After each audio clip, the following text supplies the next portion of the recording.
Good morning everyone, প্রত্যেককে good morning. শোনা যাচ্ছে সাউন্ড? আচ্ছা, গতকালে একটুখানি প্রবলেমটা বলে দিই। গতকালে কি হলো এবং তার এফেক্টে কি কাজ হবে সেটা একটু বলে দিই তোমাদের। গতকালে তোমাদের ক্লাস নিতে নিতে আমাদের অনেকক্ষণই মানে সকাল থেকেই আমাদের সিএসসি লাইনে একটু প্রবলেম ছিল, তো পাওয়ারই চলছিল, ইনভার্টারই চলছিল। তো হঠাৎ করে পুরো সার্কিট চলে যায়, ফলে কি হলো তোমাদের কিছুক্ষণের জন্য সব ক্লাস দেখবে আড্ডা 247 বেঙ্গলিতে যা যা ক্লাস হচ্ছিল ইনক্লুডিং টু ইউটিউব সব টোটালি থমকে যায়, মানে বন্ধ হয়ে যায়। তো তার জন্য আন্তরিকভাবে দুঃখিত। এটা আমাদের জন্য হয়নি, এটা অবশ্যই সিএসসির জন্য এটা হলো। তো আমরা এর পরিপ্রেক্ষিতে কি করব, যেহেতু মানে আমার ক্লাসটা পুরো হয়নি, শেষ হয়ে গেছিল মাঝখানে, তো আমি তোমাদের ওই introduction class plus stone age যে চ্যাপ্টারটা আমি গতকালই করিয়ে দিচ্ছিলাম, সেই ক্লাসটা আমি তোমাদের সানডে দুপুর 12টা থেকে আমি অ্যাপ্লাই করেছি। দুপুর 12টা থেকে নেবার ইচ্ছা রইল। যদি এটা স্যাংশন হয়ে যায়, তোমরা প্রত্যেক দিন রাত্রেবেলা অবশ্যই আগের দিনের কি ক্লাস চলছে সেটাকে দেখেই নাও তোমরা, নিশ্চয়ই আশা করি। তো তোমরা কি করবে, ঠিক শনিবার দিন রাত্রেবেলায় একবার চেক করে নেবে। যদি ওটা স্যাংশন হয়ে যায় তাহলে দেখবে রবিবার সকাল দুপুর 12টা থেকে তোমাদের ওই ক্লাসটা আমি নিয়ে নেবো, যেটা গতকালের পাওয়ার কাটের জন্য আমি নিতে পারলাম না। ঠিক আছে, বোঝা গেল তো? চলো, গুড মর্নিং প্রত্যেককে। সবাই বুঝতে পারলে তো আমার কথাগুলো? আমার সাউন্ড সবকিছু ক্লিয়ার তোমরা শুনতে পাচ্ছ তো? কাইন্ডলি জানাও প্লিজ। ওকে তো প্রত্যেককে? তো কোনো চিন্তা নেই, আমি এই আজ থেকে স্টার্ট করলাম ক্লাস একদম টপিক ওয়াইজ, সেটা একদম চলবে। গুড মর্নিং প্রত্যেককে, গুড মর্নিং। আর তোমাদের জন্য একটা কথা আমার বলার, যে জানি আমি তোমরা পেড ব্যাচের স্টুডেন্ট, কিন্তু তা সত্ত্বেও এটা আমি দেখবে আমি দুদিন পরেই বলবো, এবং এটা তোমাদের জন্যই বলবো, ভালোর জন্যই বলবো, যে তোমরা কিন্তু অবশ্যই প্র্যাকটিসটাকে রেডি রাখবে। ঠিক আছে, এর জন্য তোমরা যে কোনো একটা ক্লাসে আমার জয়েন্ট হতে পারো ফ্রিতে। ঠিক আছে, অর্থাৎ 9টাতেও দেখবে আড্ডা 247 বেঙ্গলি চ্যানেলে আমার ক্লাস হয়, আর 11টাতে আমাদের ডব্লিউবিসিএস টপার চ্যানেলে ক্লাস হয়। এটা অনলি ফর প্র্যাকটিসের জন্য। ঠিক আছে, হিস্ট্রিতে প্র্যাকটিস ছাড়া কিন্তু কিছু নেই, এটা মাথায় রাখবে। তো চলো তাহলে শুরু করা যাক আজকের ক্লাস। আমরা আজকে পড়বো হচ্ছে ইন্ডাস ভ্যালি সিভিলাইজেশন, মানে সিন্ধু সভ্যতা আজকে আমরা আলোচনা করব। তো যা যা লেখাপড়া সব পরে দেখবো আমরা, ঠিক আছে, মানে যা লিখে এনেছি সেগুলো পরে দেখবো। আগে আমরা সিন্ধু সভ্যতার সম্পর্কে একটু গল্প করে নিই। আচ্ছা, সাউন্ড সবার কাছে ক্লিয়ার আছে তো? সাউন্ড ক্লিয়ার আছে তো? তাহলে আমি স্টার্ট করে দিই। সাউন্ড ক্লিয়ার আছে তো? ওকে, বেশ, ঠিক আছে। তো দেখো, সিন্ধু সভ্যতা যার কথা আমি স্টার্ট করছি বা বলছি, এই সিন্ধু সভ্যতার অনেকগুলো নাম আছে। দেখো, আমাদের যেমন এক একজনের অনেকগুলো নাম আছে, আছে তো, ডাক নাম, ভালো নাম, ভালোবাসার নাম, এরকম প্রচুর নাম আছে। সিন্ধু সভ্যতারও কিন্তু একাধিক নামে পরিচিত ছিল আমাদের কাছে। যেমন সবার আগে আমরা বলে থাকি এটাকে হরপ্পা সভ্যতা, বলি না? সিন্ধু সভ্যতার আরেক নাম হচ্ছে হরপ্পা সভ্যতা। সিন্ধু সভ্যতার আরেক নাম হচ্ছে সরস্বতী সভ্যতা। সিন্ধু সভ্যতার আরেক নাম হচ্ছে দ্রাবিড়ীয় সভ্যতা। তাহলে এতগুলো সভ্যতা কিন্তু এখানে পরিচিত ছিল। তাহলে সিন্ধু সভ্যতা এতগুলো নামে আমাদের কাছে পরিচিতি লাভ করেছিল। ক্লিয়ার? এবার বলছি কেন, কারণটা কি। কারণটা যদি আমি প্রথমে সিন্ধু সভ্যতা সম্পর্কে বলি, যে সিন্ধু সভ্যতার নামকরণ হলো কেন, ওয়াই, তখন আমরা বলবো যে স্বাধীনতার আগে এই সভ্যতার টোটাল 40টি কেন্দ্র আমরা আবিষ্কার করেছিলাম সিন্ধু নদী এবং তার উপনদীর তীর থেকে। এর জন্য এই সভ্যতাকে আমরা সিন্ধু সভ্যতা বলতে পারি, যেহেতু সিন্ধু নদীর তীর থেকে আবিষ্কৃত হয়েছে। 2 নম্বর হচ্ছে হরপ্পা সভ্যতা। তাহলে বলবো কেন, কারণ সিন্ধু সভ্যতার প্রথম আবিষ্কৃত কেন্দ্রের নাম হচ্ছে হরপ্পা, আর হরপ্পা থেকে আমরা যেই সমস্ত নিদর্শনগুলো পাই সেগুলো সিন্ধু সভ্যতার থেকে অনেক বেশি প্রাচীন ছিল। তার জন্য এই সভ্যতাকে বলা হয়েছে কি, বলা হতো হরপ্পা সভ্যতা। ক্লিয়ার? সিন্ধু সভ্যতাকে সরস্বতী সভ্যতা বলা হয়, কারণ স্বাধীনতার পর সিন্ধু সভ্যতার বহু কেন্দ্র আমরা সরস্বতী নদীর তীর থেকে সরস্বতী বা তার উপনদীর তীর থেকে আবিষ্কার করেছি। এর জন্য অনেকে সিন্ধু সভ্যতাকে সরস্বতী সভ্যতা বলে। আর লাস্ট সিন্ধু সভ্যতাকে দ্রাবিড়ীয় সভ্যতা বলা হয় কেন? কারণ সিন্ধু সভ্যতার ধ্বংসাবশেষ থেকে যতগুলো নরকঙ্কাল খুঁজে পাওয়া গেছে তাদের মাথার খুলির গঠন যদি দেখা যায় তাহলে প্রত্যেকের মাথার খুলির গঠন কিন্তু আলাদা ছিল। আর এই মাথার খুলির গঠন অনুসারে তাদেরকে 4টি জনজাতিতে ভাগ করা হয়েছে, যেমন প্রোটো অস্ট্রালয়েড, মঙ্গোলয়েড, আল্প দিনারিক, মেডিটারিয়ান। এগুলো হচ্ছে, আমি বললাম এগুলো অ্যানথ্রোপোলজির টার্ম। তো এই হিসাবে যারা দ্রাবিড়ীয় জাতি মেডিটারিয়ান তাদের সংখ্যা সব থেকে বেশি পাওয়া গেছে। এর জন্য প্রত্নতাত্ত্বিকরা মনে করেন যে সিন্ধু সভ্যতার স্রষ্টা হলেন এই দ্রাবিড় জাতিরা। তাই এই সভ্যতাকে আমরা দ্রাবিড় সভ্যতা হিসাবেও চিহ্নিত করতে পারি। বোঝা গেল? তাহলে সিন্ধু সভ্যতা কি কি নামে পরিচিত, আর আজকের পরে যদি কেউ তোমাকে জিজ্ঞাসা করে তুমি একদম চোখ বন্ধ করে বলে দিতে পারবে যে 1 নম্বর হচ্ছে সিন্ধু সভ্যতা, 2 হচ্ছে হরপ্পা সভ্যতা, 3 হচ্ছে সরস্বতী সভ্যতা, 4 হচ্ছে দ্রাবিড়ীয় সভ্যতা। ক্লিয়ার তো এইটুকু অব্দি? হ্যাঁ বলো অনিমেষ, কি কোশ্চেন ছিল বলো? সবার কাছে ক্লিয়ার তো এইটুকু অব্দি? হ্যাঁ কি না বলো, ইয়েস অর নো বলো। সবার কাছে ক্লিয়ার তো? বলো সবার কাছে ক্লিয়ার তো? বুঝতে পেরেছি তো? বেশ, যেখানে যেখানে বুঝতে পারবো না সঙ্গে সঙ্গে আমাকে কিন্তু বলবে, হ্যাঁ, নাহলে কিন্তু আমি বুঝতে পারবো না। চলো এবার বলি সিন্ধু সভ্যতার আবিষ্কার। এই যে ছবিটা দেখছো এটা কিন্তু সিন্ধু সভ্যতার ধ্বংসাবশেষ, ঠিক আছে? এরকমই ইটের ব্যবহার তাদের ছিল। তো সিন্ধু সভ্যতার আবিষ্কারের বিষয়টা একটু তোমাদের বলি। দেখো 1921 সালের আগে পর্যন্ত আমাদের কাছে সব থেকে প্রাচীনতম সভ্যতা বলে যদি কিছু থেকে থাকতো তাহলে সেটা ছিল বৈদিক সভ্যতা। বুঝতে পারলাম কি বললাম? 1921 সালের আগে পর্যন্ত আমাদের কাছে প্রাচীন সভ্যতা বলতে ছিল বা প্রথম সভ্যতা ছিল বৈদিক সভ্যতা। কিন্তু এটা পরিবর্তিত হয়েছে 1921 সালের পর থেকে, কারণ 1921 সালে আমরা হরপ্পা সভ্যতার নিদর্শন আবিষ্কার করি বলে। তবে এই যে সভ্যতা আবিষ্কার এটা কিন্তু একদিনের মেহনতের ফসল নয়, এটার আবিষ্কার কিন্তু দীর্ঘদিন ধরে হয়েছিল। যদি আমরা তার কথা বলি তাহলে 1826 সাল তোমাদের ভালো করে মনে রাখতে হবে। 1826 সালে সিন্ধু সভ্যতা প্রথম নজরে এসেছিল, এবং সেটা কার? সেটা হচ্ছে চার্লস ম্যাসন নামে একজন প্রত্নতাত্ত্বিকবিদের। ঠিক আছে, তাহলে Charles Masson first noticed Harappa city in 1826। 1826 সালে চার্লস ম্যাসন প্রথম হরপ্পা বা সিন্ধু সভ্যতা নজরে এসেছিলেন। তিনি জানিয়েছিলেন, উদ্ধ কর্তৃপক্ষকে ব্রিটিশদের জানিয়েছিলেন যে এরকম নদীর তীরবর্তী এরিয়া থেকে প্রচুর ইট পাচ্ছি আমরা, তাই তার মনে হচ্ছে এর নিচে কিন্তু একটা গোটা শহর বিরাজমান। কিন্তু ব্রিটিশরা না সেই কথাটা শোনেনি তার, আর শুনবেই বা কেন? দেখো 1826 রমরমিয়ে ভারতবর্ষে তাদের উপনিবেশের বাণিজ্য চলছে, কি ইট পাওয়া যাচ্ছে, কি প্রাচীন সভ্যতা পাওয়া যাচ্ছে, এইগুলো দেখে তাদের কোনো মাথা ব্যথা নেই। তার জন্য বলছে ঠিক আছে আমরা পরে দেখে নেব।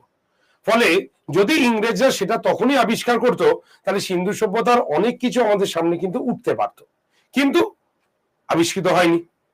এরপরে দীর্ঘদিন চলে গেছে। 1853 সালে ভারতে রেলপথ জারি হয়েছে, আর এই রেলপথের বিস্তারের জন্য ব্রিটিশরা ইঞ্জিনিয়ারদের ইংল্যান্ড থেকে নিয়ে এসেছিল। এইরকম 2 জন ভাইয়ের নাম বলবো নেক্সট স্টেপে। একজনের নাম হচ্ছে জন ব্রেন্টন, আরেকজনের নাম হচ্ছে উইলিয়াম ব্রেন্টন। এই 2 ভাই তারা 1856 সালে মানে লাহোর থেকে করাচি পর্যন্ত রেলপথ বিস্তারের কাজ করছিল, লাহোর থেকে করাচি।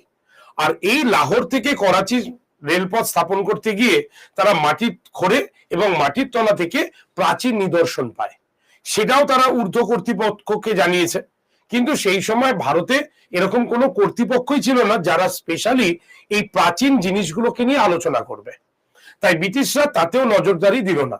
তবে হ্যাঁ একটা কাজ করেছিল, সেটা হচ্ছে ভারতে এরকম প্রাচীন বিষয়বস্তুগুলো যাতে রক্ষিত থাকে তার জন্য তারা কিন্তু একটা দপ্তর এর পরে তৈরি করেছিল 4 বছর পর।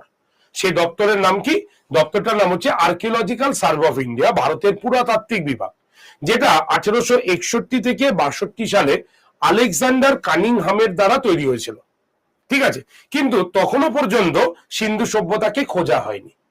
অবশেষে যখন আর্কিওলজিক্যাল সার্ভে অফ ইন্ডিয়ার জেনারেল হিসাবে বা প্রধান হিসাবে জন মার্শাল এসেছিলেন, তখন তিনি তার অনুজ মানে তার নিচের পোস্টের দয়ারাম সাহানিকে হরপ্পা খোঁজার নির্দেশ দিয়েছিলেন বা ওই জায়গা খোঁড়ার নির্দেশ দিয়েছেন। তখন দয়ারাম সাহানি কি করলেন, তিনি জন মার্শালের উদ্যোগে 1921 সালে সেই জায়গাটা খুঁড়ে বার করলেন। আর সেই জায়গাটাই হলো সিন্ধু সভ্যতার প্রথম আবিষ্কৃত কেন্দ্র। নাম কি রাখা হবে? এই কেন্দ্রগুলোর নাম সবকটা কিন্তু যারা আবিষ্কার করেছে তারাই রেখেছে। তাই 1921 সালে যে কেন্দ্রটা আবিষ্কার হলো, কি নাম দেওয়া হবে? তো ঠিক করা হলো এই নামটা দেওয়া হবে এর হরপ্পা। কেন নাম দেওয়া হবে হরপ্পা? কারণ ওই জায়গাটা থেকে বা ওই কেন্দ্রটা থেকে আমরা সব থেকে বড়, ঠিক আছে, সব থেকে বড় এবং সব থেকে বেশি শস্য ভান্ডার খুঁজে পেয়েছিলাম। আর সব থেকে বেশি শস্য ভান্ডার খুঁজে পাওয়ার জন্যই ওই এলাকার নাম দেওয়া হয়েছিল বা ওই কেন্দ্রটার নাম দেওয়া হয়েছিল দানা শস্য। আর দানা শস্যকেই বলা হয়ে থাকে হরপ্পা। তাই হরপ্পা মানে হচ্ছে দানা শস্য। এইভাবে হরপ্পার কিন্তু আবিষ্কার আমাদের সামনে হলো। তাহলে এখানে আমরা 3টে স্টেপের দ্বারা আবিষ্কারটা দেখতে পেলাম। তো এই যে আমরা গল্পটা শুনলাম না, এই গল্পটা কিন্তু আলটিমেট রমজান, এই গল্পটা মূলত আমাদের 3টে প্রশ্ন শিখিয়ে গেল। কি কি প্রশ্ন বলো তো?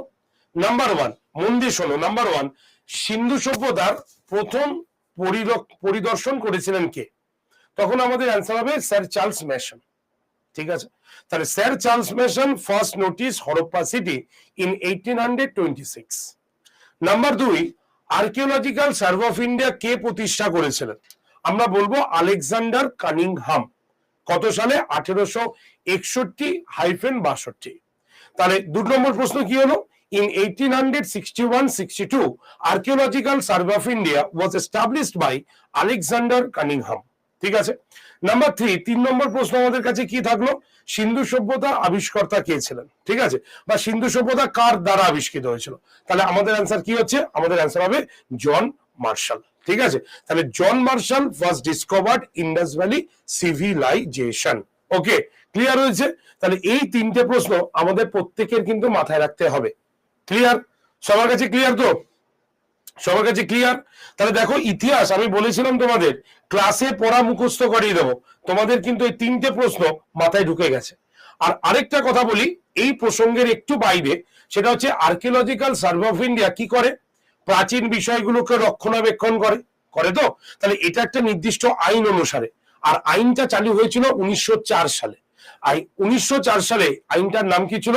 Ancient monument preservation act. মনে থাকবে? তাহলে এনসিয়েন্ট মনুমেন্ট প্রিজার্ভেশন অ্যাক্ট, বাংলাতে যাকে বলে প্রাচীন সৌধ সংরক্ষণ আইন, কার সময় চালু হয়েছিল? লর্ড কার্জনের সময় এই আইনটা জারি হয়েছিল, যে আইন অনুসারে আর্কিওলজিক্যাল সার্ভে অফ ইন্ডিয়া প্রাচীন বস্তুগুলোকে রক্ষণাবেক্ষণের কাজ করত। বোঝা গেছে? তাহলে এটাই হচ্ছে আমাদের আর্কিওলজিক্যাল সার্ভে অফ ইন্ডিয়ার মেন কথা। তাহলে এই 4টে প্রশ্ন আমাদের মাথায় ঢুকে গেছে আশা করি। এবার আমরা চলে যাব সিন্ধু সভ্যতার মেন জায়গায়। সিন্ধু সভ্যতাকে যদি আমরা ভালো করে লক্ষ্য করি, তাহলে সিন্ধু সভ্যতা দেখতে কেমন? আমরাই শুধু দেখতে ভালো হব? সিন্ধু সভ্যতা দেখতে হবে না? যদি তোমাদের প্রশ্ন হয় তাহলে এই ম্যাপটাতে দেখো, ম্যাপটা কেমন দেখতে পাচ্ছ? একদম ত্রিভুজের মতো দেখতে পাচ্ছ? এটাই হচ্ছে সিন্ধু সভ্যতা। তাহলে সিন্ধু সভ্যতা দেখতে হলো ত্রিভুজের মতো, মনে থাকবে? তাহলে সিন্ধু সভ্যতা দেখতে কেমন? সিন্ধু সভ্যতা আমাদের দেখতে হলো ত্রিভুজের মতো হচ্ছে সিন্ধু সভ্যতা দেখতে। বোঝা গেছে? ক্লিয়ার? সিন্ধু সভ্যতা এখন কতগুলো কেন্দ্র আবিষ্কৃত হয়েছে? তোমরা বলতে পারো স্যার ওই তো হরপ্পা, মহেঞ্জোদারো, লোথাল, কালীবঙ্গান, গুনে তুমি বললে 8টা কেন্দ্র আবিষ্কৃত হয়েছে। না, আজকের দিন পর্যন্ত দাঁড়িয়ে যদি কারেন্ট আপডেটেড নিউজ দিই, তাহলে সিন্ধু সভ্যতার এখনো পর্যন্ত আমাদের 1402টি জায়গা থেকে কেন্দ্র আবিষ্কৃত হয়েছে। এটা হয়তো আগামীকাল চেঞ্জ হতে পারে, তারপরের দিন চেঞ্জ হতে পারে, কিন্তু আজকের দিনে দাঁড়িয়ে লাস্ট আপডেট 1402টি কেন্দ্র। আর এই 1402টি কেন্দ্র আমরা আবিষ্কার করেছি কোথা থেকে? ইন্ডিয়া থেকে আবিষ্কার করেছি। ঠিক আছে, এই 1402টি কেন্দ্র আমরা আফগানিস্তান থেকে আবিষ্কার করেছি, আমরা আবিষ্কার করেছি পাকিস্তান থেকে। ঠিক আছে, ইন্ডিয়া থেকে কটা? 925টা। ইন্ডিয়া থেকে কত 925, ঠিক আছে, পাকিস্তান থেকে কত 475, আর আফগানিস্তান থেকে হচ্ছে অনলি দুটো কেন্দ্র, ঠিক আছে। তাহলে মাথায় রাখবে, এবার হিসাব করে দেখো 1402টি কেন্দ্রই কিন্তু আসছে। তাহলে তোমাকে যদি প্রশ্ন করে সিন্ধু সভ্যতার সব থেকে বেশি কেন্দ্র কোন দেশ থেকে আবিষ্কৃত হয়েছে বা কোন দেশে পাওয়া যায়, তখন আমরা বলবো ভারতবর্ষ। সব থেকে কম কোথা থেকে পাওয়া যায়, আফগানিস্তান, ঠিক আছে। তো এই বিষয়টা তোমরা কিন্তু মাথায় রাখতে হবে তোমাদের, ওকে। তাহলে এটাই হচ্ছে আমাদের Indus valley civilisation main site. তাহলে সিন্ধু সভ্যতার বয়স কত, এবার তোমাদের বলতে হবে সিন্ধু সভ্যতার সময়কাল কত। সিন্ধু সভ্যতার সময়কাল নিয়ে ঐতিহাসিকদের মধ্যে বিতর্কের অবসান নেই, প্রচুর বিতর্ক। কারণ কি, কারণ সিন্ধু সভ্যতার কোনো মানে তোমার যে সমস্ত সোর্স গুলো পাই সেগুলো আমরা পড়তে পারি না। তো আর পড়তে না পারলে কি হবে, তার সম্পর্কে ইম্পর্টেন্সটা আমরা জানতে পারি না, তাই তো। তাই আমাদের নির্ভর করতে হয় অনুমানের উপর। তাই দেখবে ছোটবেলায় যখন এই চ্যাপ্টারের ইতিহাস পড়েছো, আনুমানিক শব্দটা কিন্তু বারবার পেয়েছো না। তাহলে সেই হিসাবে যদি আমরা দেখি, তাহলে কেউ বলছেন, মানে জন মার্শাল, তার কথাটা বলি, তিনি বলছেন 3250 থেকে 2750 খ্রিস্টপূর্বাব্দ, ঠিক আছে, 3250 থেকে একদম 2750 বিসি, এই সময়কালটা হচ্ছে সিন্ধু সভ্যতার সময়কাল। এটা কে বলছেন, জন মার্শাল বলছেন। মর্টিমার হুইলার তিনি বলছেন কত, 2500 থেকে 2500 খ্রিস্টপূর্বাব্দ থেকে 1500 খ্রিস্টপূর্বাব্দ হচ্ছে এই সিন্ধু সভ্যতার সময়কাল। এটা কে বলছেন, এটা বলছেন মর্টিমার হুইলার। আর সবার লাস্টে যেটা আমরা এখন মান্যতা দিই সেটা হচ্ছে 2350 থেকে 1750, 2350 থেকে 1750 বিসি। এটাকে বলেছে C14, অর্থাৎ রেডিও কার্বন 14 যন্ত্রটা বলছে সিন্ধু সভ্যতার সময়কাল 2350 থেকে 1750 খ্রিস্টপূর্বাব্দ। এটা কে বলছেন, এটা বলছে C40, পুরো নাম হচ্ছে রেডিও কার্বন 40। এটা কি জিনিস, এটা হচ্ছে একটা ইতিহাসের সাল গণনা করার একটা যন্ত্র, যার উপরে প্রাচীন বস্তুগুলোকে দিয়ে দিলেই তার উপরে কার্বন বিকিরণ হয়, আর কার্বন বিকিরণ হলে স্কেলে উঠে যায় যে এর সময়কাল কত হচ্ছে, ঠিক আছে। এটা কি বলে, রেডিও কার্বন 14 নামক যন্ত্র। বোঝা গেল। তাহলে আমরা সিন্ধু সভ্যতার এখন যদি সময়কাল বলি, কেউ যদি তোমাকে জিজ্ঞাসা করে, তাহলে তুমি বলে দিতে পারবে যে 2350 থেকে 1750 এটা হচ্ছে তার সময়কাল, ওকে।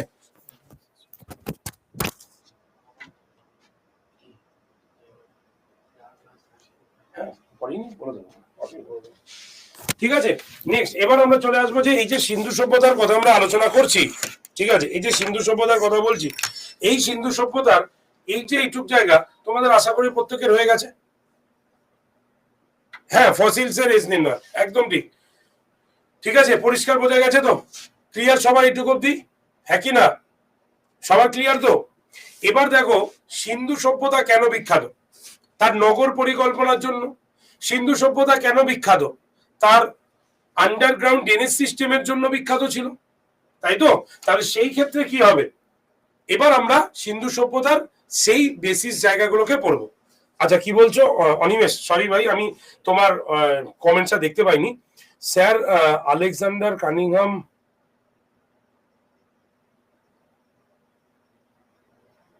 হ্যাঁ গিয়েছিল, কিন্তু সেটা মানে সেই সময় আবিষ্কার কিছু নয়, কিন্তু ফাইনালি আবিষ্কার হচ্ছে জন মার্শালের সময়, অনিমেষ, ওকে। এই হচ্ছে মেন ব্যাপার। চলো চলে আসি এবার চলে আসি এইটুকু অব্দি ক্লিয়ার। এবার উল্টাবো কিন্তু। তাহলে দেখো সিন্ধু সভ্যতার যদি আমরা নগর দেখি, কেন্দ্র পরে পড়ছি, নগরগুলোকে যদি আমরা দেখি তাহলে আমরা কি দেখবো, সিন্ধু সভ্যতার নগরকে দুটো ভাগে ভাগ করা যায়, একটা পূর্ব নগরী এবং আরেকটা পশ্চিম নগরী। আর পশ্চিম নগরীতে থাকছে হলো দুর্গ, ঠিক আছে, পশ্চিম নগরীতে থাকছে মেনলি দুর্গ, আর পূর্ব নগরী হচ্ছে সাধারণ মানুষের থাকার জায়গা। তাহলে পূর্ব নগরীতে কোনো দুর্গ নেই। তাহলে চলো এবার নগর পরিকল্পনা করি, তারপরে কেন্দ্রগুলোতে আলোচনা করবো আমরা। সিন্ধু সভ্যতার নগর পরিকল্পনা যদি আমরা আলোচনা করি, তাহলে আমরা দেখব সিন্ধু সভ্যতার নগর পরিকল্পনায় গ্রিড পদ্ধতি অবলম্বন করা হয়েছে। চলো দেখিনি গ্রিড পদ্ধতিটা কি। এই যে ছবি দেখো, ছবি দেখে পড়বে। এই যে ছবিটা দেখতে পাচ্ছ, এই ছবিটার মধ্যে তুমি কি দেখছো, যে এক বাড়ির ছাদ থেকে আরেক বাড়ির ছাদে তুমি দৌড়াতে পারবে, তাই না। আর এখানে দেখবে কিছু মানুষ হাঁটাচলা করছে, দেখো তো বুঝতে পারছো কিনা, মানে নগরটা দেখা যাচ্ছে একটা ঘিঞ্জি, যাকে এক কথা বলি না ঘিঞ্জি জায়গা, একদম গায়ে গায়ে লেগে আছে। এটাকে বলে গ্রিড পদ্ধতি। গ্রিড মানে হচ্ছে মাকড়সার জাল। সিন্ধু সভ্যতার যে নগর তৈরি হয়েছে, সেই নগরটা হয়েছিল গ্রিড পদ্ধতির দ্বারা তৈরি করা। ঠিক আছে, আশ্চর্য হয়ে যাবে, আমাদের বাড়ির মেন দরজাটা খোলে কোন দিকে? রাস্তার দিকে। তো সিন্ধু সভ্যতায় লোথাল বাদে বাকি কেন্দ্রগুলোর রাস্তা সব, মানে দরজা সব রাস্তার বিপরীত দিকে খুলছিল। কারণ রাস্তাটা তারা সবসময় সোজাসুজি ভাবে বিস্তৃত করেছিল। কেন জানো? কারণ তাদের বিশ্বাস ছিল নগরে যদি প্রপার বাতাস চলাচল দিতে হয় তাহলে রাস্তাগুলোকে ওপেন, মানে সোজাসুজি রাখতে হবে। তাই গলিগুলো সোজাসুজি ছিল। এই ধরনের ছিল সিন্ধু সভ্যতা। একমাত্র লোথালে ঘর বাড়িগুলোর দরজা রাস্তার সামনের দিকে খুলতো, আর বাদ বাকিগুলো সব রাস্তার পেছন দিকে খুলতো। এটাকে বলে গ্রিড পদ্ধতি। বুঝতে পারলে? চলে আসি ইটগুলো। দেখো এখানে ইট দেখা যাচ্ছে, আমি প্রথমেই দেখিয়েছিলাম। এই ইটগুলো রোদে রোদে শুকানো ইট আমরা কিন্তু দেখতে পাই, ব্যবহার করা হয়েছে। কিছু কিছু জায়গায় আবার পোড়া ইট করা হয়েছে, সেটা অনেক পরে। তো এবার বলি সিন্ধু সভ্যতার যেটা সব থেকে বেশি ইম্পর্টেন্ট, সেটা হচ্ছে এইটা। এটা হচ্ছে ড্রেনেজ সিস্টেম। ভালো করে দেখো কি বলছো রমেশ স্যার, কালকের ক্লাসটা বাকি থেকে ছিল। আমি প্রথমেই সেটা বলেছি, তুমি হয়তো পরে এসছো রমেশ। আমি কালকের ক্লাসটা রবিবার দিন নেবো, সিএসসি এর পুরো লাইন বন্ধ হয়ে গেছিল। ঠিক আছে, আমি বলে দিয়েছি আমি। দেখো এই যে এই ছবিটা দেখতে পাচ্ছ, এই ছবিটা কি? Drainage system. যদি তোমাকে কেউ বলে সিন্ধু সভ্যতার ক্যারেক্টারিস্টিক কি, সিন্ধু সভ্যতার একটি চারিত্রিক বৈশিষ্ট্য বলো, তুমি কি বলবে? এইটা। নগর পরিকল্পনা পরে বলবে, আগে বলবে হচ্ছে ড্রেনেজ সিস্টেম। বোঝা গেল? আমরা এতদিন পড়েছি সিন্ধু সভ্যতা বিখ্যাত তার নগর পরিকল্পনার জন্য, তাই তো? কিন্তু আজকে বলছি পরীক্ষার জায়গায় তুমি মাথায় রেখে লিখবে, the main characteristic of Indus Valley civilization was underground drainage system। ঠিক আছে, অর্থাৎ জল নিষ্কাশনী ব্যবস্থা সিন্ধু সভ্যতার একটি গুরুত্বপূর্ণ চারিত্রিক বৈশিষ্ট্য হিসাবে পরিগণিত। কেমন দেখো বুদ্ধি, দেখো আমরা কি বুদ্ধি ইউজ করেছি। তারা অলরেডি আমাদের বেস জায়গাটা দেখিয়েছে, ইতিহাস আমাদের সেটাই করে। প্রত্যেকটা বাড়ি থেকে দূষিত জল বেরোনোর জন্য হয়েছিল একাধিক নর্দমা। ঠিক আছে, আর এইগুলো কোথায় হতো? রাস্তার মেন নর্দমাতে এসে জমা হতো। ঠিক আছে, আর সেই মেন নর্দমা থেকে পুরো জল একদম নগরের বাইরে নিয়ে যাওয়া হতো। কোথায় পড়তো জলগুলো? এই নগরের বাইরে এই দূষিত জলগুলোকে ফেলার জন্য একটা বড় করে গর্ত করা হতো, মানে পুকুর টাইপের বা ঝিল টাইপের। সেখানে গিয়ে সেই জলগুলো কিন্তু জমা হতো। কিন্তু নগরে কোনো জলকে জমা হতে দেওয়া হতো না। এই যে সিস্টেমটা, এটাই কিন্তু আন্ডারগ্রাউন্ড ড্রেনেজ সিস্টেম নামে পরিচিত লাভ করেছিল। সুতরাং এই জায়গাটা আমাদের প্রত্যেকে মাথায় রাখতে হবে। তাহলে এটা হচ্ছে আমাদের নগর পরিকল্পনা আলোচনা করলাম। এবার চলে আসি সিন্ধু সভ্যতার সামাজিক জীবন। সামাজিক জীবন যদি দেখি তাহলে এরা কিন্তু মাতৃতান্ত্রিক ছিল। ঠিক আছে, অর্থাৎ মাতৃতান্ত্রিক পুজো করতো আসলে এরা। তবে সিন্ধু সভ্যতার ধ্বংসাবশেষ থেকে এখনো আমরা কোনো জায়গা থেকে আমরা কিন্তু মন্দিরের অস্তিত্ব খুঁজে পাইনি, কোথাও আমরা মন্দির পাইনি। ঠিক আছে, তাহলে তারা কি পুজো করতো না? হ্যাঁ, তারা কিন্তু পুজো করতো। এবং তাদের পুজো যদি দেখি তাহলে তারা পশুপতিনাথের পুজো করত, তারা মাতৃদেবীর পুজো করত, তারা অসত্য গাছ পুজো করত, সাপ পুজো করত, আগুনকে পুজো করত, পাথরকে পুজো করত। এগুলো তাদের পরজন্মের বিশ্বাসের প্রতি ইঙ্গিত বহন করে। আরো উদাহরণ দেব, সিন্ধু সভ্যতার সমাধি ব্যবস্থা এর সব থেকে বড় উদাহরণ। সিন্ধু সভ্যতায় আমরা 3 ধরনের সমাধি পেয়েছি। একটা হচ্ছে পূর্ণ সমাধি, একটা হচ্ছে আংশিক সমাধি, আরেকটা হচ্ছে পাত্র সমাধি। পূর্ণ সমাধি মানে কি? পূর্ণ সমাধি মানে হচ্ছে মানুষটি মারা যাবার পর তার যা যা ভালো লাগতো সব দিয়ে তাকে সমাধি করা হবে। ঠিক আছে, অর্থাৎ দেখা গেল তার মাংস খেতে ভালো লাগে, তাহলে তাকে কি করতো? কিছুটা মাংস তাকে দেওয়া হতো, কাঁচা মাংস। দেখা গেল তার ওই সোনার জিনিসটা পড়তে খুব ভালো লেগেছিল, সে এটাকে দিল। এমনকি তার যদি কোনো প্রিয় পশুও থাকে তাকে দিয়েও সমাধি করা হয়েছে। কারণ হরপ্পায় আমরা পেয়েছি এরকম সিমেট্রি পেয়েছি, যেখানে আমরা দুজন, লোথালেও পেয়েছি দুজন নারী পুরুষের সমাধি পেয়েছি একসঙ্গে। ঠিক আছে, পোষ্যর সঙ্গে, মানে কোনো পশুর সঙ্গে সমাধি পেয়েছি। এগুলো কেন করা হতো? এই বিশ্বাসে করা হতো যে যে ব্যক্তিটি মারা গেছে সেই ব্যক্তিটি পরজন্মে যাতে স্বাচ্ছন্দ্যে বেঁচে থাকতে পারে, তার যাতে কোনো অভাব না হয়, এই বিষয়, সেটাকে আমরা বলি পূর্ণ সমাধি। চলে আসি আংশিক সমাধি। আংশিক সমাধিটা কি? মানুষটি মারা যাবার পর তার শুধুমাত্র কঙ্কালটিকে সমাধি করা হতো, তাকে আংশিক সমাধি বলে। আর পট বিউরাল সিস্টেম কি? পাত্র সমাধি। মানুষটি মারা যাবার পর তাকে দাহ করে একটা পাত্রে বন্দি করে মুখটাকে বন্ধ করে সমাধি করা হতো, যাকে বলা হতো পাত্র সমাধি, যেটাও আমরা এই সময় কিন্তু দেখতে পাই। বোঝা গেল? তাহলে এই তিনটে সমাধি থেকে আমরা তাদের পরজন্মের বিশ্বাসের ইঙ্গিতটা কিন্তু পেয়ে থাকি। বোঝা গেল? আর সমাজ জীবন বলতে বলতে যে ধর্মীয় জীবনে চলে গেলাম, সমাজ জীবনে আমরা যেটুক মানে মানে বিভিন্ন খেলার পুতুল দেখে বুঝতে পারি, তো তার দ্বারা আমরা বুঝতে পারি যে তাদের মধ্যে ওই তারা সুতির বস্ত্র পরতো, শিকার করতো, মাছ ধরতো, এইভাবে তারা অবসর জীবন যাপন করতো। ঠিক আছে, মাটির বিভিন্ন জিনিস তারা তৈরি করা শিখেছিল সেই সময়, এবং সেগুলোকে পুড়িয়ে তৈরি করা হতো। শুধু তাই নয়, যেগুলো শৌখিন পাত্র ছিল সেখানে জ্যামিতিক নকশা ছিল। দেখো তোমরা ছবিটা দেখলে বুঝতে পারবে, যেমন এটা একটা শৌখিন পাত্র, দেখো এখানে বিভিন্ন জ্যামিতিক নকশা রয়েছে। আর এই যে এইগুলোকে তুমি দেখতে পাচ্ছ, এগুলো হচ্ছে সব পুতুল, ঠিক আছে, যেগুলো সিন্ধু সভ্যতা থেকে আবিষ্কৃত হয়েছে। এই যে দেখো জ্যামিতিক নকশাওয়ালা পাত্র, ঠিক আছে, যেগুলো ভেঙে গেছে কিন্তু সেগুলোকে মানে সংরক্ষণ করা হয়েছে বিভিন্ন প্রসেসে। তো এই রকম মৃৎপাত্র কিন্তু আমরা সেই সময় কিন্তু দেখতে পাই। ঠিক আছে, চলে আসি লিপি। সিন্ধু সভ্যতার লিপি আমাদের ভীষণভাবে ইম্পর্টেন্ট। লিপি এবং শিলমোহর এই দুটো আমরা কিন্তু খুব গুলিয়ে ফেলি। লিপি মানে কি? লিপি মানে হচ্ছে যেখানে তারা মনের কিছু প্রকাশ করত, ঠিক আছে, তাকে আমরা লিপি বলি। আর এই লিপিগুলোর একাধিক নাম আছে। যেমন সিন্ধু সভ্যতার লিপি হাইরোগ্লিফিক্স নামে পরিচিত ছিল। সিন্ধু সভ্যতার লিপি চিত্র সম্বলিত লিপি নামে পরিচিত ছিল, এবং সিন্ধু সভ্যতার লিপি ব্রুষ্ট ফেদান এই নামেও পরিচিত ছিল। তাহলে হাইরোগ্লিফিক্স, চিত্র সম্বলিত আর ব্রুষ্ট ফেদান, এই যে তিনটে বললাম, এই তিনটে নামে সিন্ধু সভ্যতার লিপিগুলো পরিচিত ছিল। আমরা কিন্তু প্রত্যেকেই সেটাকে জানি। লিপিগুলো ডান দিক থেকে বাম দিক লেখা হতো, তবে আমরা না কিচ্ছু পড়তে পারিনি। দেখো তো তুমি পড়তে পারছো কিনা, দেখো তো তুমি পড়তে পারছো? এই যে উপরে যে লেখা আছে তুমি কি পড়তে পারছো? পারছো কিছু? আমি তো কিছু পাচ্ছি না, আশা করি তোমরাও পারবে না।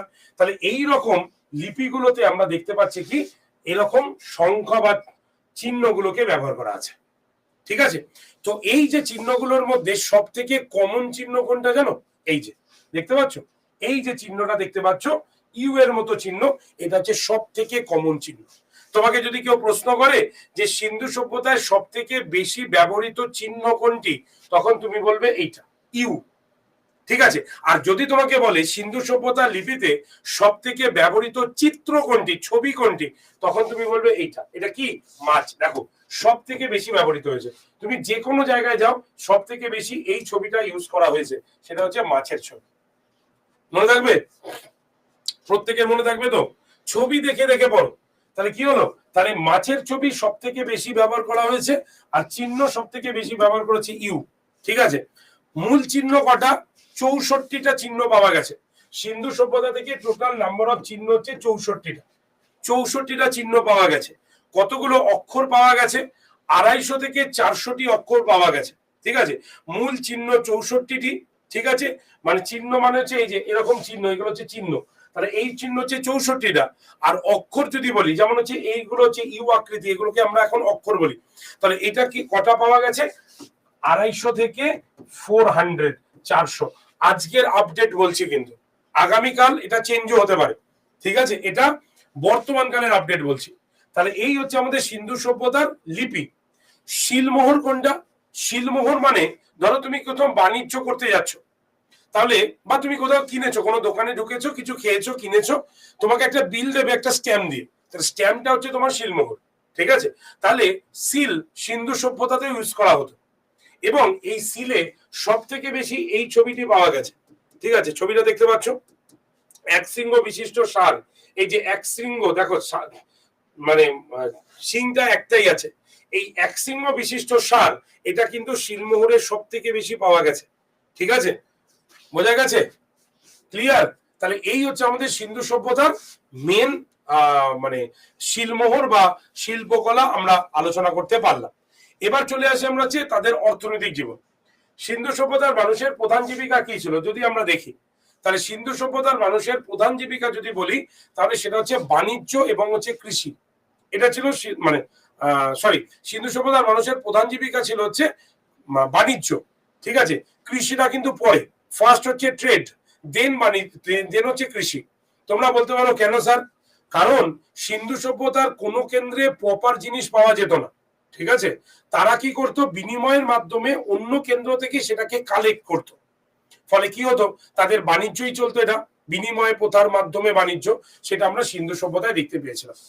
সিন্ধু সভ্যতায় কৃষির কথা যদি বলি তাহলে আমরা সিন্ধু সভ্যতায় 9 ধরনের কৃষির উপকরণ মানে ফসলের নিদর্শন আপাতত আবিষ্কার করেছি। যেমন হচ্ছে গম, জব, ঠিক আছে, যেমন হচ্ছে ওটার নাম কি, চানা, তরমুজ, রাই, এই সমস্ত ফসলগুলো পেয়েছি। কুল, খেজুর, তরমুজ, এগুলো আমরা আবিষ্কার করেছি। তবে যেগুলো আবিষ্কার করিনি তার মধ্যে কি কি রয়েছে, যেমন সুগার কেন মানে হচ্ছে আখ চাষ তারা জানতো না, ঠিক আছে। যেমন হচ্ছে তারা লোহার ব্যবহার জানতো না, ঘোড়ার ব্যবহার জানতো না, এরকম বেশ কিছু কথা আমরা সিন্ধু সভ্যতা থেকে পেয়েছি। তবে এখানে আমি একটা কথা বলে দিই, ঘোড়ার ব্যবহার জানতো না এটা আমরা পুরোনো দিনে বলতাম, মানে আমি যখন পড়েছি তখন এই কথাটা বলা হয়েছে, কিন্তু এখন বর্তমানকালে বলা হয় ঘোড়ার মতো একটা পশুর পায়ের ছাপ বর্তমানে আবিষ্কৃত হয়েছে সুর্ক টাডা নামে একটা জায়গা থেকে, যেটা এখন বর্তমানকালে কচ্ছের রণে অবস্থিত। নামটা একটু লিখে রাখতে পারো, সুর্ক টাডা, দন্তেশ্বয় হস্য বর্ষণর ক, টয় আকার ডয় আকার, সুর্ক টাডা নামক জায়গা থেকে আমরা কিন্তু এটাকে আবিষ্কার করেছি, সেটা কিন্তু বলা হয়েছে। ক্লিয়ার? বুঝতে পেরেছো? সিন্ধু সভ্যতার বাণিজ্য যদি বলি তাহলে মাথায় রাখতে হবে যে সিন্ধু সভ্যতাই হচ্ছে বিশ্বের প্রথম সভ্যতা যারা সর্বপ্রথম তুলা বা কার্পাস উৎপাদন করেছিল। এর আগে কেউ করেনি, কিন্তু বিশ্বের প্রথম, বলছি বিশ্বের প্রথম মানে সভ্যতা যারা তুলো বা কার্পাস চাষ করেছিল। আর ইরানি যারা ছিল তারা এই কার্পাসকে বলতো সিডন, কি বলতো, সিডন বলতো। যারা ইরানি ছিল তারা কার্পাসকে কি বলতো, সিডন হিসাবে উল্লেখ করতো। বোঝা গেল? তাহলে এই হচ্ছে আমাদের কি, তাদের বাণিজ্যের ব্যাপার। তো বাণিজ্যের সূত্রপাত যদি আমরা দেখি সিন্ধু সভ্যতার মানুষদের, তাহলে আমরা দেখব সিন্ধু সভ্যতার মানুষরা আভ্যন্তরীণ এবং বহির বাণিজ্য দুটোই কিন্তু করত, ঠিক আছে, অর্থাৎ দেশের ভেতরেও এবং দেশের বাইরে। আর দেশের বাইরে যদি আমরা দেখি তাহলে তারা আফগানিস্তান, ইরান, মেসোপটেমিয়া, ঠিক আছে, এদের সঙ্গে তারা রমরমিয়ে ব্যবসা করত। সব থেকে বেশি ব্যবসা করেছিল মেসোপটেমিয়ানদের সঙ্গে। ক্লিয়ার? তাহলে এই হচ্ছে আমাদের সিন্ধু সভ্যতার আদার্স ফিচার্স, ঠিক আছে। এবার আমরা আলোচনা করব সিন্ধু সভ্যতার কেন্দ্রগুলো, তারপরে আলোচনা করব সিন্ধু সভ্যতার বিস্তার, আর সবার লাস্টে আমরা আলোচনা করব সিন্ধু সভ্যতার পতনের কারণ। তো যেইটুক বোঝালাম সেইটুক থেকে কারো কোনো কি প্রশ্ন আছে বা বুঝতে পারিনি এরকম কেউ আছো তাহলে আমাকে বলো প্লিজ, যদি কেউ এরকম থাকো। সবাই বুঝতে পেরেছো? কিচ্ছু নোট করতে হবে না সামিমা, কিচ্ছু নোট করতে হবে না, আমি প্রত্যেকটা জিনিস তোমাদের জন্য নিয়ে এসেছি, আমি দেখিয়ে দেবো তোমাদের, ঠিক আছে। আমার ক্লাস মানে ক্লাসে বসে বোঝো আর ক্লাসে মুখস্থ করো, না করতে হবে না।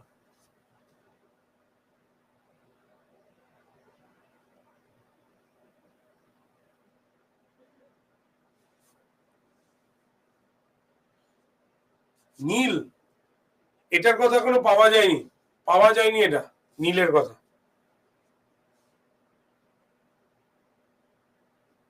কাদের সঙ্গে বাণিজ্য করতো কোয়েল? আফগানিস্তান, ইরাক, ইরান, মেসোপটেমিয়া, এদের সঙ্গে বাণিজ্য চলতো। আর ভারতের মধ্যে রাজস্থানের ক্ষেত্রী, কর্ণাটক, এদের সঙ্গে বাণিজ্য চলতো, ঠিক আছে। কি বলছো শুভদীপ? স্যার লিপি কি কি ছিল? লিপি কি কি ছিল মানে বুঝলাম না, লিপির নাম আছে, লিপি কি কি ছিল মানে বুঝলাম না আমি, লিপির নাম কি?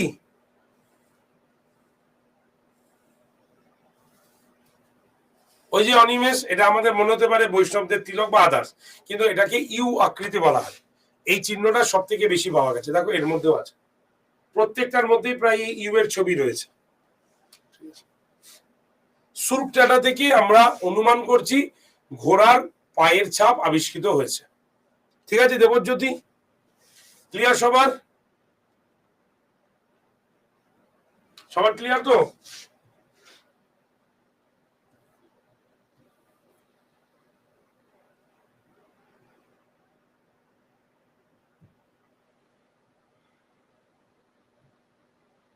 সবার ক্লিয়ার? সবাই বুঝতে পেরেছি? ইতিহাস ভালো লাগছে তো? ইতিহাস বোঝা যাচ্ছে তো? ভালো লাগছে তো ইতিহাস? পড়া বোঝা যাচ্ছে? হ্যাঁ, কটন তো এক্সপোর্ট করতোই, এর জন্য তো ইরানিরা এর নাম দিয়েছে সিডন। বোঝা গেছে? লিপির নামগুলো দিশা লিখে নাও। নাম্বার 1 লেখাও আছে এখানে, তাও বলে দিচ্ছি। নাম্বার 1 হচ্ছে হাইরোগ্লিফিক্স, হাইরোগ্লিফিক্স। নাম্বার 2 হচ্ছে ব্রুস্টো ফেদান, ব্রুস্টো ফেদান। আর নাম্বার 3 হচ্ছে পিক্টোগ্রাফি, পিক্টোগ্রাফি। ওকে, চলো চলে যাই তাহলে। Thank you very much, thank you. চলে আসি নাম্বার 1। তাহলে সিন্ধু সভ্যতার কোন কেন্দ্রগুলো পড়বে? আমি কিন্তু সবগুলো বলবো না, যেগুলো ইম্পর্টেন্ট সেগুলো বলবো। নাম্বার 1 হচ্ছে হরপ্পা, নাম্বার 2 হচ্ছে মহেঞ্জোদারো,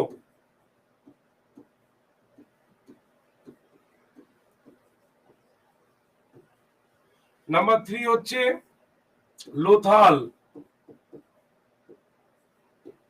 নাম্বার 4 হচ্ছে কালীবঙ্গান,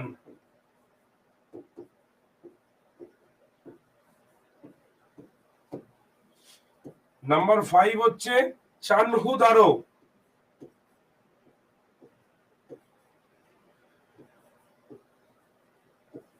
আর নাম্বার 6 হচ্ছে বানোয়ালি।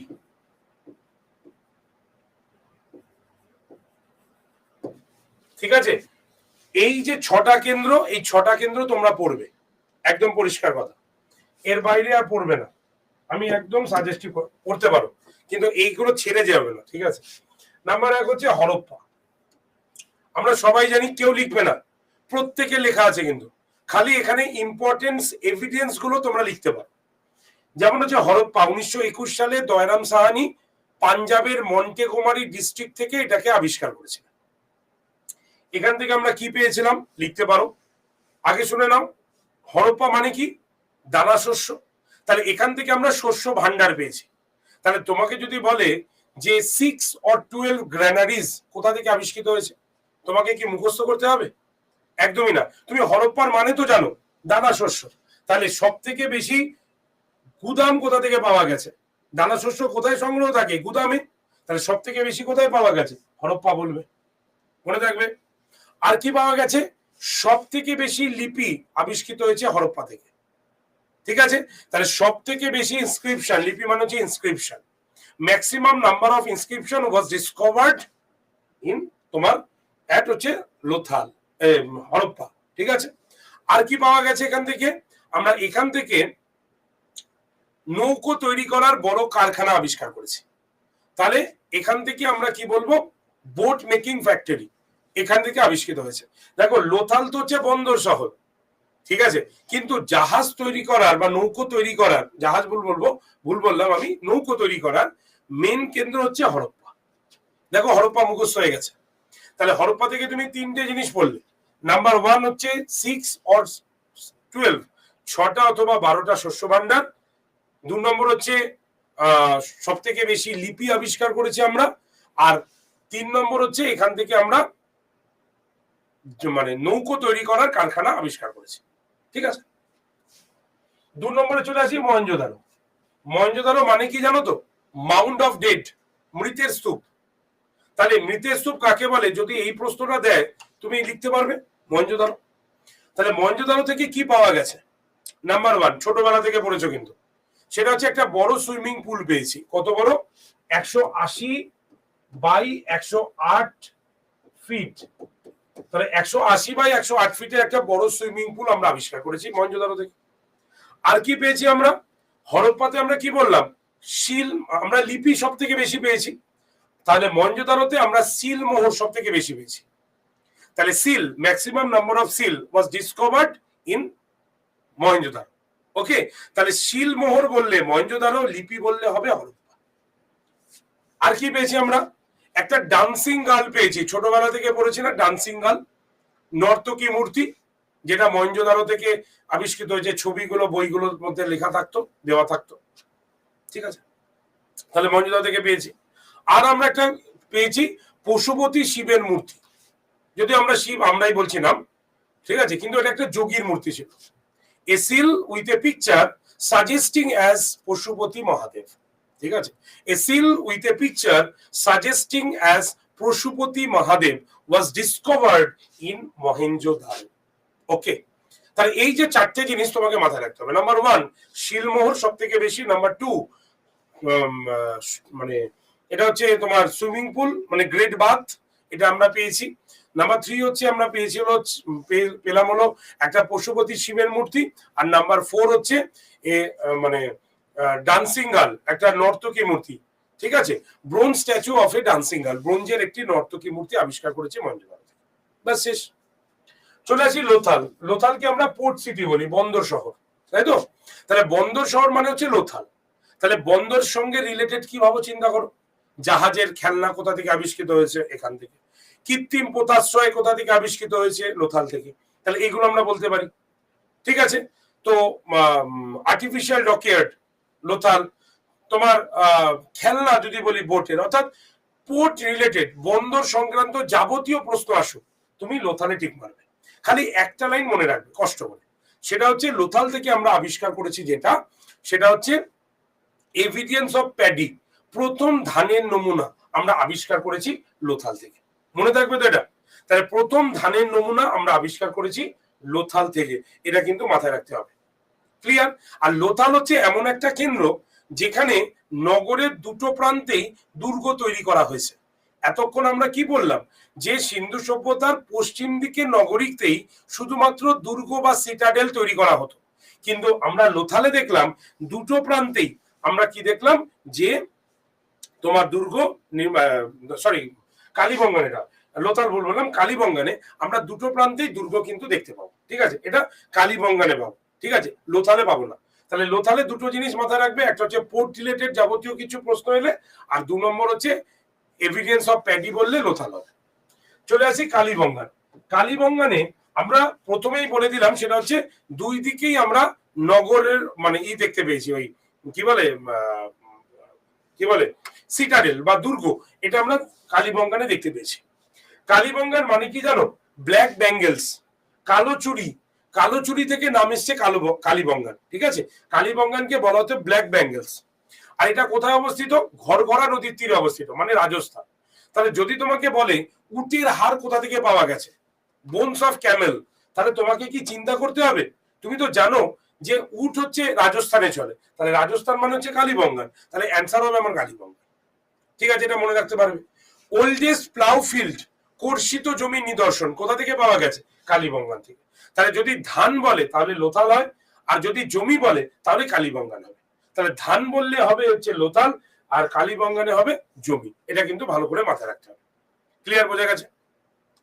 চলে আসি আমরা হচ্ছে চান্হুদারো। চান্হুদারো যদি দেখি, তাহলে এখানে আমরা কোনো দুর্গই খুঁজে পাইনি। যেমন কালীবঙ্গানে যেমন দুটো প্রান্তেই দুর্গ ছিল, চান্হুদারোতে সেই দুর্গ কিন্তু পাওয়া যায়। ঠিক আছে, আর বানোয়ালিতে জল নিষ্কাশনী ব্যবস্থা সব থেকে খারাপ ছিল। বোঝা গেল? জল নিষ্কাশনী ব্যবস্থা সব থেকে খারাপ ছিল হচ্ছে বানোয়ালিতে। তাহলে ভালো কোথায় ছিল? ভালো হচ্ছে ধোলাবিরাতে ছিল। ঠিক আছে, তাহলে ধোলাবিরাতে ভালো, বানোয়ালিতে খারাপ। ঠিক আছে, কালীবঙ্গানে দুটো প্রান্তেই দুর্গ আছে, আর চান্হুদারোতে দুটো প্রান্তের একটাতেও দুর্গ নেই। বোঝা গেছে? বোঝা গেল? লোথালে আমরা ধানের নিদর্শন আবিষ্কার করেছি, কালীবঙ্গানে আমরা আবিষ্কার করেছি কি, আমরা করেছি এভিডেন্স অফ মানে প্লাউ ফিল্ড, কর্ষিত জমি নিদর্শন আবিষ্কার করেছি।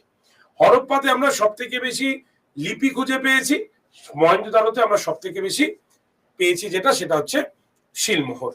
ক্লিয়ার? তো এই হচ্ছে আমাদের মেন বেসিক জায়গা, যেগুলো তোমরা আশা করি লিখে নিয়েছো। ওকে, এবার আমরা শেষ মুহূর্তে চলে আসবো। সিন্ধু সভ্যতার টোটাল বিস্তৃতি কতটা আছে সেটা একবার তোমাদের বলে দিই। যদি আমরা সিন্ধু সভ্যতার টোটাল বিস্তৃতি দেখি, তাহলে আমরা সিন্ধু সভ্যতার বিস্তৃতিকে দেখতে পাবো। দেখো আমি তোমাদের জন্য লিখে এনেছি, দেখিয়ে দিই। কোথায় আছে কোথায় আছে, যাক আমি দেখতে পাচ্ছি না, তাই যাই হোক আমি এখানে করেই দিচ্ছি। সিন্ধু সভ্যতার বিস্তৃতি যদি দেখি তাহলে দেখো এটা হচ্ছে north, south, east and West, চারটে জায়গা। তাহলে প্রথমটা হচ্ছে মান্দা, ঠিক আছে, ফার্স্ট সাইট হচ্ছে আমাদের কি, আমাদের ফার্স্ট সাইট হচ্ছে মান্দা। ওকে, তাহলে এটা হচ্ছে মান্দা। মান্দা এখন কোথায়? জম্মু অ্যান্ড কাশ্মীর। দক্ষিণ দিকে কি আছে? দিয়ামাবাদ, দিয়ামাবাদ, ঠিক আছে। ওয়েস্টার্নে কি আছে? সুতকা জেন্ডার,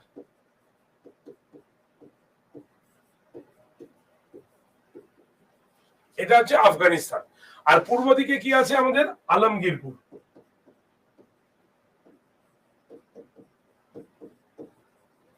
ঠিক আছে। ক্লিয়ার? বুঝতে পেরেছি। তাহলে মান্দা হচ্ছে উত্তর দিকে সর্ববিস্তৃত কেন্দ্র, যেটা এখন বর্তমানকালে জম্মু কাশ্মীরে রয়েছে।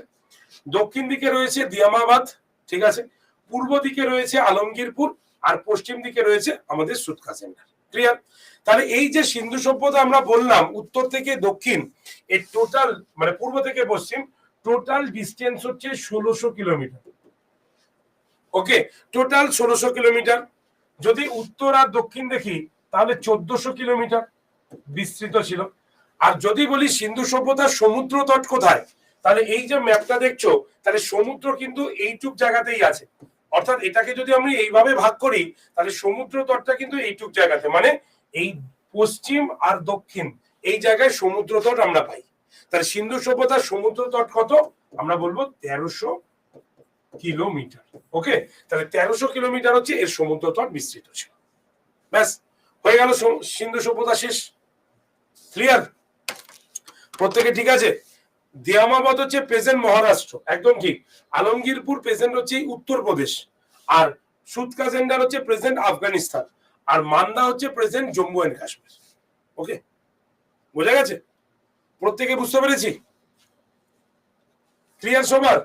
সিন্ধু সভ্যতা শেষ, এবার আসুক প্রশ্ন।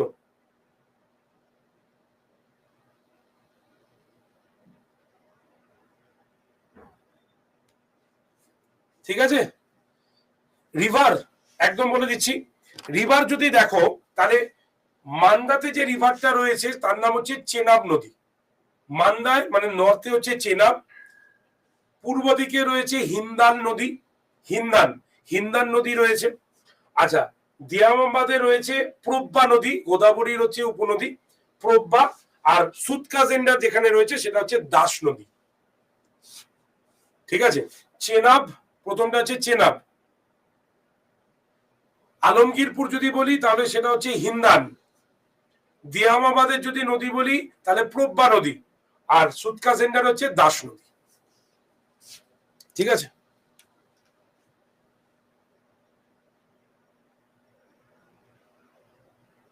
বোঝা গেছে? কালীবঙ্গান হচ্ছে ঘগর নদী, ঘরগড়া। ওকে, চলো তাহলে এবার আমরা দেখিয়ে দিই এই যে যেগুলো পড়লাম সেগুলো কোথায় কোথায় রয়েছে। দেখো এখানে আমার পরিষ্কার লেখা রয়েছে, তোমরা একবার দেখে নেবে। সিন্ধু সভ্যতার সময়কাল, ঠিক আছে, বাংলা ইংলিশ দুটো ভার্সনই আছে। সিন্ধু সভ্যতার ইম্পর্টেন্ট সাইট গুলো, হরপ্পা কত সালে আবিষ্কৃত হয়েছিল, কে আবিষ্কার করেছিল, একদম লেখা আছে। মহেঞ্জোদারো কত সালে কে আবিষ্কার করেছিল, কালীবঙ্গান, লোথাল, ধোলাবিরা, চান্নুদারো কে কোথায় আবিষ্কার করেছিল, এগুলো প্রত্যেকটা লেখা আছে, তোমরা দেখে নেবে। পিডিএফ আমি কিন্তু দিয়ে দিয়েছি, তোমরা চেক করে নেবে। সিন্ধু সভ্যতার রোপার, এটা হচ্ছে স্বাধীনতার পর প্রথম আবিষ্কৃত কেন্দ্র আমাদের।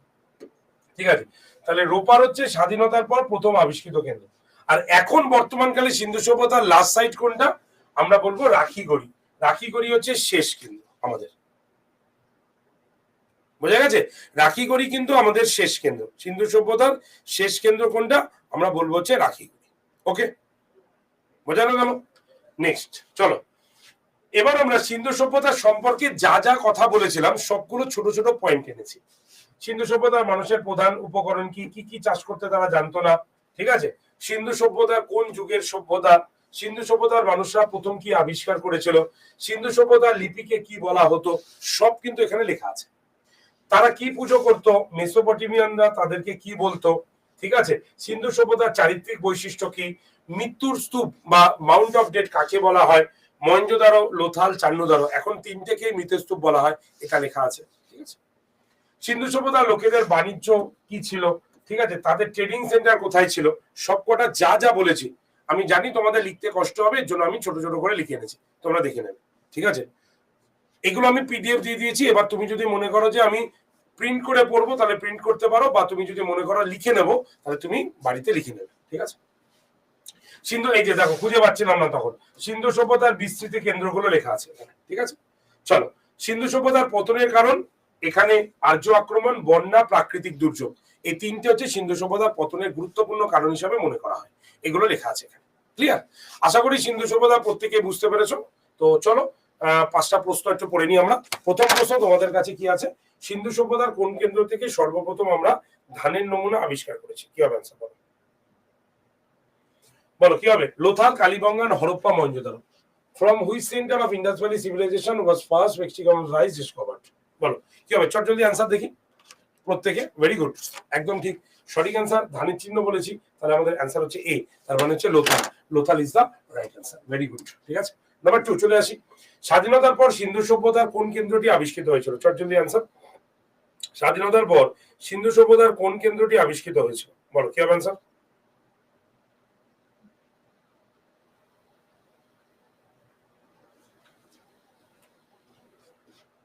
আমরা আইন অমান্য আন্দোলন সম্পূর্ণ ডিটেলস এবং গুরুত্বপূর্ণ প্রশ্নোত্তর সহকারে, এর বাইরে আর কিছু নয়।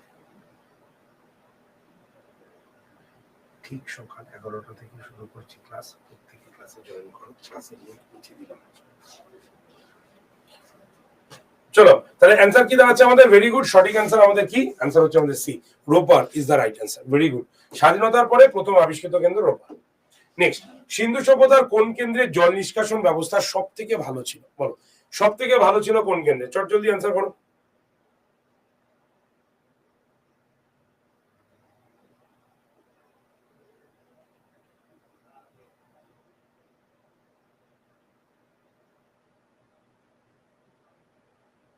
কি হবে অ্যান্সার? চলো, তাহলে অ্যান্সার করে দিই। তাহলে অ্যান্সার ভেরি গুড, প্রত্যেকের অ্যান্সার কই? একদম ঠিক। তাহলে অ্যান্সার হচ্ছে আমাদের কি? একদম, তাহলে অ্যান্সার করে দিই। তাহলে অ্যান্সার হচ্ছে আমাদের ধোলাবিরা। দেখো সবকটা পড়িয়েছি কিন্তু, আর ইম্পর্টেন্ট প্রশ্ন প্রত্যেকটা। চলে আসি 4 নম্বরে। সিন্ধু সভ্যতা নিম্নলিখিত কোন কেন্দ্র থেকে কোনো দুর্গই আবিষ্কৃত হয়নি? ঠিক আছে, দুর্গ একটাতে হয়েছে, আরেকটাতে কোনো দুর্গই আবিষ্কৃত হয়নি, কোন কেন্দ্র? বলো চট জলদি অ্যান্সার।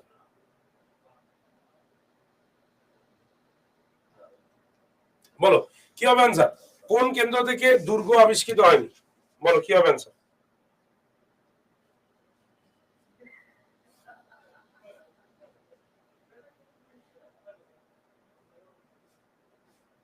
ভেরি গুড, তাহলে অ্যান্সার কি দাঁড়াচ্ছে আমাদের? একদম অ্যাবসলিউটলি রাইট, সঠিক অ্যান্সার চলে যাই। সঠিক অ্যান্সার হচ্ছে আমাদের চান্নুদারো।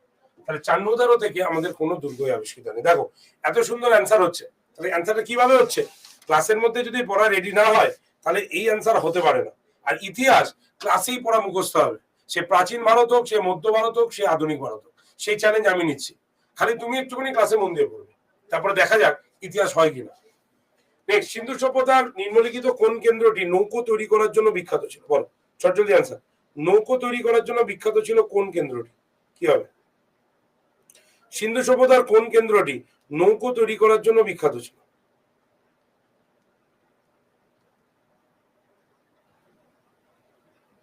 ভেরি গুড, তাহলে অ্যান্সার কি হচ্ছে আমাদের? একদম আমি পরেই দিয়েছি, তাহলে অ্যান্সার হচ্ছে আমাদের হরপ্পা। মানে হরপ্পা কেন্দ্র হচ্ছে নৌকো তৈরি করার জন্য বিখ্যাত ছিল। ভেরি গুড, চলেছি 6 নম্বর। সিন্ধু সভ্যতার পূর্ব দিকে সর্ববিস্তৃত কেন্দ্র কোনটি ছিল? সিন্ধু সভ্যতার পূর্ব দিকে সর্ববিস্তৃত কেন্দ্র কোনটি ছিল? বলো সিন্ধু সভ্যতার পূর্ব দিকে সর্ববিস্তৃত কেন্দ্র কোনটি ছিল? মান্দা, দিয়ামাবাদ, সুটকা সেন্ডার, আলমগীরপুর, কোনটাকে দেখবে?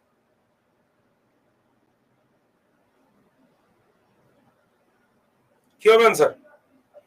ভেরি গুড, তাহলে অ্যান্সার হচ্ছে আমাদের আমাদের অ্যান্সার হচ্ছে ডি, মানে আলমগীরপুর। আর এই প্রশ্নটাই কিন্তু পরীক্ষায় সব থেকে বেশিবার এসেছে। ওকে, চলো চলে যাই। সিন্ধু সভ্যতার পশ্চিম থেকে পূর্ব দিকে মোট বিস্তৃতি বা দূরত্ব কত ছিল? বলো সিন্ধু সভ্যতার টোটাল বিস্তৃতি বা দূরত্ব বলো।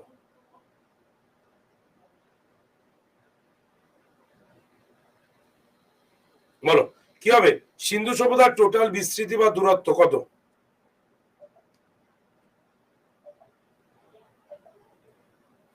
Very good. তাহলে অ্যান্সার কি হবে? একদম ঠিক, সঠিক অ্যান্সার। আমি বলে দিই, তোমাদেরও বলে দিয়েছিলাম 1600 kilometre is the right answer, তাই তো? তাহলে 1600 কিলোমিটার সিন্ধু সভ্যতার টোটাল বিস্তৃতি কেন্দ্র। ওকে, চলো চলে যাই হচ্ছে পরের প্রশ্নতে। সিন্ধু সভ্যতা লিপি কি নামে পরিচিত ছিল? চট জলদি অ্যান্সার।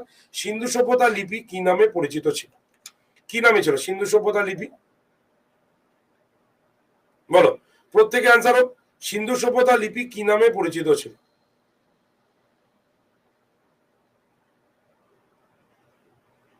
Very good. চলো অ্যান্সার চলে যাই। তাহলে সিন্ধু সভ্যতা লিপি কি নামে পরিচিত ছিল? বি, বুস্টোফেদান হাইরোগ্লিফিক, সরি ডি হবে তাহলে সবগুলো, তাই তো? তাহলে হাইরোগ্লিফিক্স, বুস্টোফেদান, চিত্র সম্বলিত, দেখো এখানে লেখা আছে হাইরোগ্লিফিক্স, বুস্টোফেদান আর হচ্ছে pictography. D is the right answer. শুধু হাইরোগ্লিফিক্স হবে না, সবগুলো কিন্তু হবে। ওকে, নেক্সট। সিন্ধু সভ্যতা লিপিতে সব থেকে বেশি কোন ছবিটি ব্যবহার করা হয়েছে? বলো, সিন্ধু সভ্যতা লিপিতে সব থেকে বেশি কোন ছবিটি ব্যবহার করা হয়েছে? চট জলদি অ্যান্সার হোক। সিন্ধু সভ্যতার লিপিতে সব থেকে বেশি কোন ছবিটি ব্যবহার করা আছে? লিপিতে বলা আছে। Very good. তাহলে সঠিক আনসার কি আছে আমাদের? লিপি বলেছি তো, তাই তো? তাহলে লিপিতে কোন ছবি ব্যবহার করা হচ্ছে? অবভিয়াসলি মাছ, তাই তো? আর যদি সিল বলতো তাহলে এক সিংহ বিশিষ্ট ষাঁড়। ওকে, চলো লাস্ট প্রশ্ন। আর্যদের আক্রমণ সিন্ধু সভ্যতার পতনের কারণ, উক্তিটি কার ছিল? আর্য আক্রমণ সিন্ধু সভ্যতার পতনের কারণ, এটি কে বলেছিলেন? মার্টিমার হুইলার, কেনেডি, ঠিক আছে, নাকি আর্নেস্ট ম্যাকে, কে বলেছিলেন? চলো অ্যান্সার করে দিই। Very good. তাহলে আর্যদের আক্রমণ সিন্ধু সভ্যতার পতনের কারণ, এটা বলেছিলেন মার্টিমার হুইলার, তাই তো? তাহলে মর্টিমার হুইলার, গর্ডন চাইল্ড, এরা সবাই বলছেন আর্য আক্রমণ সিন্ধু সভ্যতার পতনের কারণ। মহামারী বলছেন হচ্ছে ডক্টর কেনেডি। আর আর্নেস্ট ম্যাকে ইনি বলছেন হচ্ছে বন্যা, বা এস আর রাও তিনি বলছেন সিন্ধু সভ্যতার পতনের কারণ হচ্ছে বন্যা। ঠিক আছে, তাহলে অ্যান্সার কি হচ্ছে আমাদের? এ, মার্টিমার হুইলার। ওকে, চলো তাহলে 10টা প্রশ্ন রেডি। সিন্ধু সভ্যতা রেডি তো সবার? সবার কাছে রেডি তো সিন্ধু সভ্যতা? Yes or no? সিন্ধু সভ্যতা রেডি তো প্রত্যেকের? বেশ, সবাই বুঝতে পেরেছি ক্লাস? সবার কাছে ক্লিয়ার? ওকে, চলো শেষ করছি ক্লাস। কেমন লাগলো ক্লাস অবশ্যই জানাবে কিন্তু। ওকে, তো দেখা হচ্ছে আগামীকাল। আর সবাই যারা যারা আইন অমান্য আন্দোলনের ক্লাসটি করতে চাও তারা চলে আসো এরপরেই ইউটিউবে। আমাদের ইউটিউবে গিয়ে সার্চ করো আড্ডা 247 WBCS টপার, সেখানে চলে আসো, একবার আইন অমান্য আন্দোলনটা পড়ে নিতে পারবে যদি সময় থাকে। ওকে, চলো থ্যাংক ইউ ভেরি মাচ, ভালো থেকো, দেখা হচ্ছে আগামীকাল। আর কেমন লাগলো ক্লাসটা অবশ্যই কিন্তু ক্লাসের শেষে রেটিং এ দিয়ে দেবে। Thank you, tata.